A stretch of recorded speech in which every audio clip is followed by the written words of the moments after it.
Joining us now from Washington with insight into tomorrow's March for Life in D.C. is Terry Schilling, Executive Director of the American Principles Project. Terry, welcome to the show. Thanks for having me, Jen. I'm really excited to be here. All right.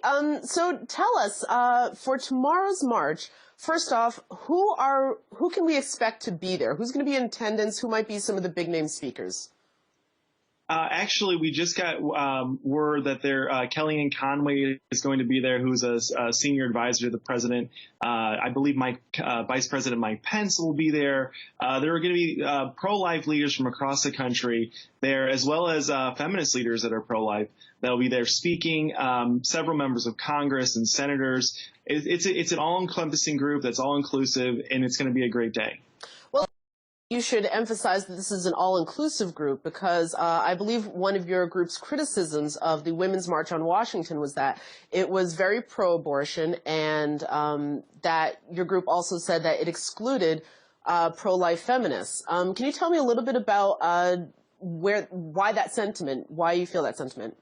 Yeah, so it all goes back to this feminist group called New Wave Feminists, and they care about a multitude of issues, but part of their issue set is being pro-life. And this group was originally listed as a partner of the Women's March. And when the organizers of the Women's March found out about it, they made a big announcement and announced that New Wave Feminists would no longer be included in the Women's March. Now, this, to me, tells me that that was a litmus test, that because they're pro-life, they weren't included. And the reason I think it's a litmus test is because the Women's March, they allowed partners that are very radical and some would argue actually anti-women, such as the Center for American Islamic Relations, better known as CARE. It's hard to argue, I think, that Islam is more friendly to women and feminists than pro-lifers. They also included groups like the Communist Party of the United States. Those groups were included as partners, but pro-life feminist groups were excluded. Given the fact that there was so much press coverage of the Women's March on Washington and the different sister marches around the nation, there's also been the criticism that if the media wants to regain its sense of trust with the public, that it needs to give that same coverage to this march. Is that where your group stands? And tell me, what kind of coverage would you be looking for?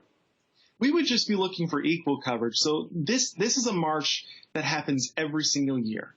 In 2013 alone, I don't have the numbers for 2014 and 15, but there were over 650,000 people in Washington that marched in this March for Life. There are millions of people across the country. There are sister marches as well, just like they had with the Women's March.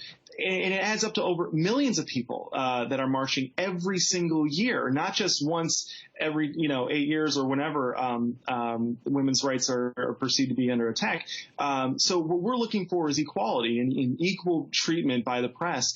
And I think that the press has a real opportunity. I don't want to attack the press or bog them down. I want to present this as an opportunity.